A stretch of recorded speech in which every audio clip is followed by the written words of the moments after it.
მთლიანობაში რატომ აქ დასკვნა მე რომ საქართველოს სახელმწიფო დიდხანს არ იარსებებს მეთქი. დაწყებული ინდივიდიდან სფეროებსაც ვიხილავ და აი ამ სტრუქტურებსაც ვიხილავ. ახლა სიძულვილი კი არა მაქვს. არა რა ერს აქვს ცნობიერებაში პრობლემა, შემეცნებაში პრობლემა. ქართველი არ აღიქვამს სამყაროს ისე როგორც აღიქვამს გერმანელი. სამყაროში გულისხმობ მთელი ხილული სამყარო. ახლა კანტის ცნობიერება ქართველს არ აქვს, ხო? ან ჰეგელის. არ არსებობს რომ ქართველი ობიექტური იდეალისტი ბოლოდა ნაშრომები აქვს დაყრილი, ან სუბიექტური იდეალისტი, ან ემპირიკოსი. ეგეთი რამე არ არის საქართველოს ისტორიაში. ჩვენთან არის ხმლების ისტორია და აი ეს რაღაცა მისტიკური რელიგია, რომელიცაც იყენებენ აი ქრისტეს სახელს რომ ყვნიან. მე თუ საქართველოში შემეცნება ნულია.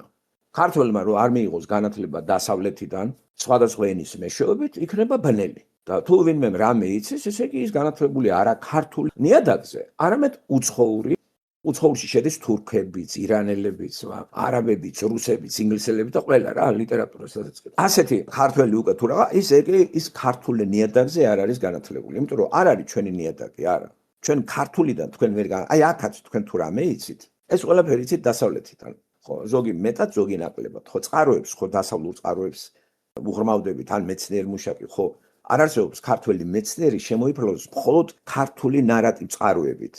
ის მეცნიერი არ იქნება მშრალი იქნება, ქართველი მეცნიერი ყველა ვარიანტში მასშტაბები როა გაფართოებული უცხოურ წყაროებს ეყრდნობა. და აუცილებლად უნდა იცოდეს ერთ-ერთი უცხოური ენა. აუცილებლად, რომ წიგნი წაიგით, ხო? ნებისმიერი ენა, გინდა ფრანგული იყოს, გინდა რუსული, გინდა ინგლისური. თუ იმ ენაზე არის მსოფლიო სამეცნიერო და კულტურული მიღწევები, ხომ? ესეა. ახლა ოსურს ხარ ისწავლის ქართველი მეცნიერი, რა თქმა უნდა, ახლა ოსური და ოსეთში მარტო გამარჯობა უთხრა კაცს და არ დამარაც უთხრა. ხო, ოსი მეცნიერი სად არის ახლა, ხო? ან ოსი ფილოსოფოსი ახლა, ხო? ამიტომ ოსურ ენას არ სწავლობს არავინ. არც ინგლისელი, არც თუ ის ლინგვისტი არ არის და რაღაცა ენების სიყვარული არ აქვს. იმიტომ რომ არაფერი არ აქვს. უბრალოდ ენას ისწავლი და ადვილად გამოვილი გაუსწორებ ხალხს ეს ყოფითი ენა. მაგრამ ეს არ არის სამეცნიერო. ხო არავინ არ სწავლობს ოსურ ენას, აფხაზურ ენას, სვანურ ენას. აი ქართველი რო ხართ, სვანურ ენას სწავლობთ. ეტანებით ინგლისურს. არ გაინტერესებს სვანეთში სვანურად ილაპარაკოთ?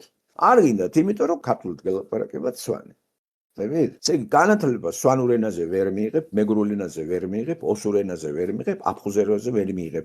ვერც აზერბაიჯანულ ენაზე ვერ მიიღებ განათლებას. ამიტომ ქართველი ეუფლება უცხო ენას, რუსული, ინგლისური, ფრანგული, გერმანული. არ არის ესე? ხო. ყველაზე მეტი ლიტერატურა, მსოფლიო კულტურული მიღწევები არის ამ სამ ენაზე, რო გითხრა ინგლისური, გერმანული, ფრანგული. აჰა, იტალიური მეოთხე იყოს და მერე მეხუთე ესპანური და რუსული მეექვსე. ამ 6 ენიდან ერთ-ერთი ენა უნდა იცოდეთ, რომ ჩათვალოთ თავი განათლებულად. ხო? აი 6 ენიდან ერთ-ერთი ენა უნდა იცოდეთ კარგად, ისე რომ კითხულობდეთ, ისმენდეთ და წერდეთ. ისე განათლებულად ვერ ჩაითვლებით ჩემო კარგები. ხო, და ვინც ქართულში ზის და არაფერი არ აქვს სხვა ენას ნასწავლი, მარტო ქართულ წყაროებს ელოდება, აი ქართულად რა არის ნათარგმნი, უცხოური რა ითარგმნა. და ის ქართველიც მართლაც ქართულ ენაზე დამოკიდებული, რომელიც რაღაცა ქართულად თუ არის რაიმე ნათარგმნი ევროპული, მსოფლიო, აი იმაზეა დამოკიდებული, აი ისეთ ცოტა განათლებულია. და თუ არ კითხულობს ქართველი, ქართულ ენაზეც კი რაც არის ნათარგმნი, ის საერთოდ დებილია. ხო და აი სამი კატეგორიის ფენაა საქართველოში. ესე იგი, უცხოურ ენაზე ვინც კითხულობს, იმას თავში მეტი ინფორმაცია აქვს, აი გამოიყენებს ინტერნეტს, ხო? და ეს ითვლება განათლებულად. ეს განათლებულება რა შეადგება, მე ეს სხვა საკითხი არის. ხედავთ რა პრობლემის წინაშე ვართ, აკვირდებით? ხო. ამიტომ ჩვენთან ახლა კიკვირი ხართ განათლება და ქართულ ენაზე თქვენ ვერ განათლდებით. ამიტომ ქართულ ენაზე უნდა იყოს ძალიან ბევრი სოფლიო კულტურული მიღწევები დაყრილი ქართულ ენაზე.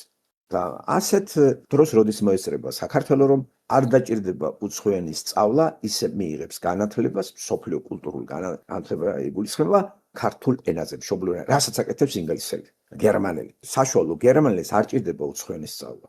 ისე თუ დაინტერესდება რაღაც ყოფითი, თან ორიგინალში თუ უნდა მაგალითად პოეზია წაიკითხოს ახლა, ხა? ხემენესის პოეზია რო წაიკითხო ესპანურ ენაზე, ხო? ანუ უმბერტო ეკო იტალიურად წაიკითხო, სიტყვაზე ვიძახი. მაგას თავი დავანებოთ გოეთე, ვთქვათ, ფაუსტი, თუ სხვა არის ორიგინალში და დანტე იტალიურად, ხო? მაგარი არის. ხო, ანუ ჰომეროსი ძველ ბერძნულ ენაზე. თორე ისე, რა თქმა უნდა, თარგმანშიდაც ამას ძირითად აზრს გაიგებ, თარგმანში და განათლებული იქნები. არ არის სავალდებულო ხლები ორიგინალში იკითხო ხლები ჰომეროსი. უფრო მეც გეტყვით, ბიბლიაც ორიგინალში რო იკითხოთ არაფერი არაა, არაფერი. ქართულ ენაზეც ნათარგმნია ბრწყინვალედ. რუსულ ენაზეც, ინგლისურ ენაზეც და თარგმანი არის გასაგებია. ძირითადი აზრი მოწოდებულია ქართულ ენაზე მთელი ბიბლისა. ძირითადი დოქტრინა. ასე რომ ახლა ვისაც სურვილი აქვს, რა თქმა უნდა, ორიგინალში იკითხოს, მაგრამ ამით კი არ უნდა იტრაბახოს და აქ წერია, ის წერია და სექტა შექმნას, როგორც იეღოველები აკეთებენ. არა, რა თქმა უნდა. ასე რომ ღმერთი არ დაუშვებდა რა ამ შეცდომას. ყველა ენაზე ბიბლია თავისი სიტყვა მიაწოდა ყველას. ხედავთ? ესე იგი, ამ ხრივ ერთადერთი წიგნი არის ბიბლია, რომელიც განათლებას იძლევა, უცნაურია, ხო, დააკვირდით? აი, მარტო ბიბლია რო იკითხოს კაცმა რა. აი, ცდა რო ჩავატაროთ. ქართველმა დაწყები და პირველ კლასიდან მთელი ცხოვრების აი განათლება მაღალ დონეზე რა. აი მარტო ბიბლია რო იკითხოს ადამიანმა, აი ეს იყოს სამუშაო წიგნი მისი ცნობიერების ფორმირებისა და სულიერი ზრდისათვის, არ ჭირდება არაფერი, გინდა იჯერეთ, გინდა რა. დანარჩენს თვითონ ესგე, იმიტომ რომ დანარჩენი წიგნები ხო ცოდვა დაცემული ადამიანის შექმნილი არის. რა, რაც ჩამოთვალე დანტე ისე ამის კითხვას რა, გაიბრინძები და იქნები გაბრენძელი ლევან ბერძენიშვილი.